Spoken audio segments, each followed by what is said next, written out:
కీర్తనలు 7వ అధ్యాయము. యెహోవా నా దేవా, నేను నీ శరణుజొచ్చి ఉన్నాను.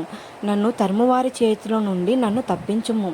నన్ను తప్పించువాడెవడునూ లేకపోగా వారు సింహము వలె ముక్కలుగా చీల్చివేయకుండా నన్ను తప్పించుము. యెహోవా నా దేవా, నేను ఈ కార్యము చేసిన ఎడల, నా చేత పాపము జరిగిన ఎడల, నాతో సమాధానముగా నుండిన వానికి నేను కీడు చేసిన ఎడల, శత్రువు నన్ను తరిమి పట్టుకొని నిమ్ము. నా ప్రాణమును నేలకు అనగద్రొక్కనిమ్ము. నా అత్యాస్పదమును మంటిపాలు చేయనిమ్ము. నిర్మిత్తముగా నన్ను బాధించిన వారిని నేను సంరక్షించితిని కదా. యెహోవా, కోపము తెచ్చుకొని లెమ్ము. నా విరోధుల ఆగ్రహము నణుచుటకై లెమ్ము. నన్ను ఆదుకొనుటకై మేల్కొనుము. న్యాయ విధిని నీవు నియమించి ఉన్నావు కదా. జనములు సమాజముగా కూడి నిన్ను చుట్టుకొనున్నప్పుడు వారికి పైగా పరమందు ఆసీనుడవు కమ్ము. యెహోవా, జనములకు తీర్పు తీర్చువాడువు యెహోవా. నా నీతిని బట్టియు నా యథార్థతను బట్టియు నా విషయములో నాకు న్యాయము తీర్చుము.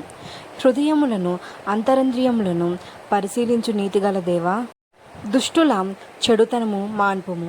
నీతిగల వారిని స్థిరపరచుము. యథార్థ హృదయములను రక్షించు దేవుడే నా కేడమును మోయువాడై ఉన్నాడు.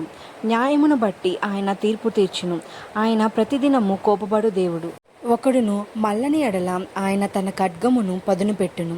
తన విల్లు ఎక్కుపెట్టి దాన్ని స్థిరపరిచి ఉన్నాడు. వాని కొరకు మరణ సాధనములను స్థిరపరిచి ఉన్నాడు. తన అంబులను అగ్ని బాణములుగా చేసి ఉన్నాడు. పాపమును కనుటకు వాడు ప్రసవ వేదన పడుచున్నాడు. చేటును గర్భమును ధరించిన వాడే అబద్ధమును కనియున్నాడు. వాడు గుంట త్రవ్వి దానిని లోతు చేసి ఉన్నాడు. తాను త్రవ్విన గుంటలో తానే పడిపోయెను. వాడు తలంచిన చేటు వాని నెత్తిమీదకి వచ్చును. వాడు యోచించిన బలాత్కారము వాని నడినెత్తి మీదనే పడును. యెహోవా న్యాయము విధించువాడని నేను ఆయనకు కృతజ్ఞతాస్తులు చెల్లించెదను. సర్వోన్నతుడైన యెహోవా నామమును కీర్తించెదను.